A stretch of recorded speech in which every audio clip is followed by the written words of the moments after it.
আপনারা অবগত আছেন গত 11 আগস্ট রাত প্রায় 11:30টার দিকে আমাদের বন্দর থানাধীন মিস্ত্রিপাড়া এলাকার একটি খাল পাড়ে সেখানে আমরা একটি নিউজ পাই যে ওখানে একদল সন্ত্রাসী মিছিল করছে বা চাপাতি এবং কিরিত আছে তাদের সাথে। আমরা এটা জানার সাথে সাথে আমি আমার অফিসার ইনচার্জকে অবগত করি এবং আমার অফিসার ইনচার্জ তার টিম নিয়ে সঙ্গে সঙ্গে ঘটনাস্থলে হাজির হয়।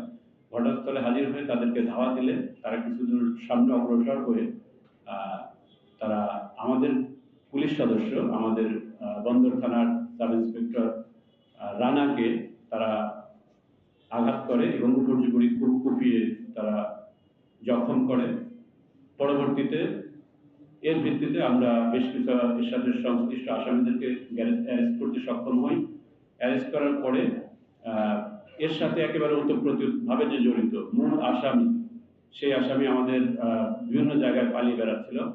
আমরা গতকাল রাতে তাকে আমরা গ্রেপ্তার করতে সক্ষম হয়েছি এবং আমাদের কাছে নিউজ ছিল সে বিভিন্ন জায়গায় পালিয়ে বেড়াচ্ছিল। তো তারপরে গতকালকে রাতে সে মোটামুটি প্রায় 3-5 মিনিটের দিকে, তার আগে আমরা নিউজ পাই যে সে একটি গাড়িতে করে এখান থেকে একটা ট্রেলারের যে ড্রাইভারের পাশের সিটে করে সেখান থেকে চলে যাবে।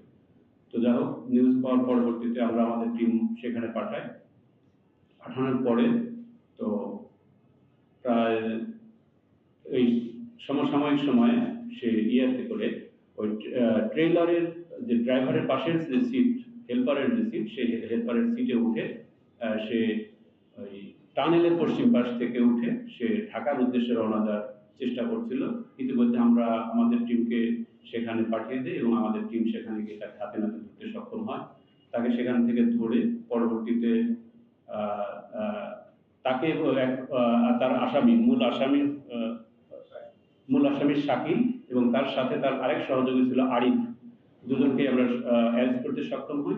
তাদের দুজনকে পরবর্তীতে জিজ্ঞাসাবাদ করার পরে তাদেরকে নিয়ে আমরা অভিযানে যাই। অভিযানে গেলে তাদের দেখানো মতে শাকিলের নিকট থেকে একটি চাপাতি এবং শাকিলের নিকট থেকে 3 রাউন্ড গুলি সহ একটি পিস্তল, দেশীয় পিস্তল এবং তার যে সহযোগী আরিফের নিকট থেকে একটি বড় একটি কিরিচ উদ্ধার করা হয়।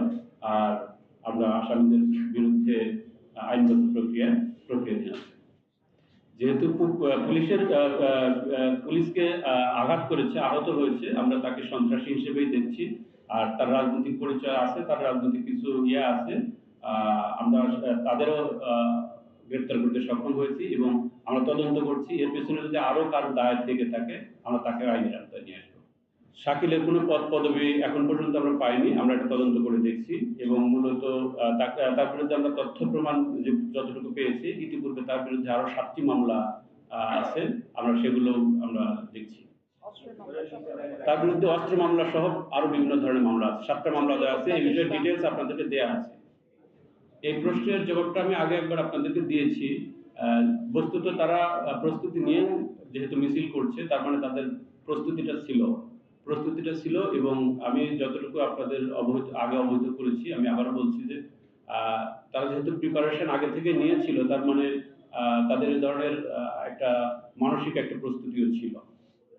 বস্তুত এটা আমাদের ভয় না, বাস্তবিক বিষয়টা হলো যে তাৎক্ষণিকভাবে তারা গিয়েছিল, তারা এবং ওখানে আমাদের টিমগুলো হঠাৎ করে গিয়েছে, তো এটা মানে একেবারে মুহূর্তের মধ্যে তারা আক্রমণটা করেছিল, এটাই।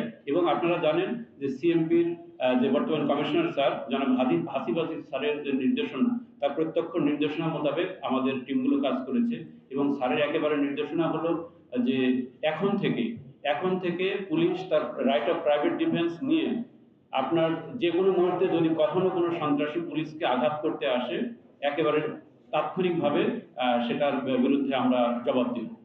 আচ্ছা, আমি আপনাদের বলি, 1 নম্বর আসামি, 2 নম্বর আসামি, এটা তো মূল ফ্যাক্ট না। মূল ফ্যাক্ট হচ্ছে কার দায় কতটুকু, আসামির এই অপরাধের সাথে সংযুক্ত কতটুকু, সংশ্লিষ্টতা কতটুকু, সেটা দেখে আমরা আইনগত ব্যবস্থা নেব। প্রত্যেকের বিরুদ্ধে যার যতটুকু দায় আছে আমরা সেই দায় নির্ধারণ করে সেই অনুযায়ী আমরা আইনগত ব্যবস্থা নেব।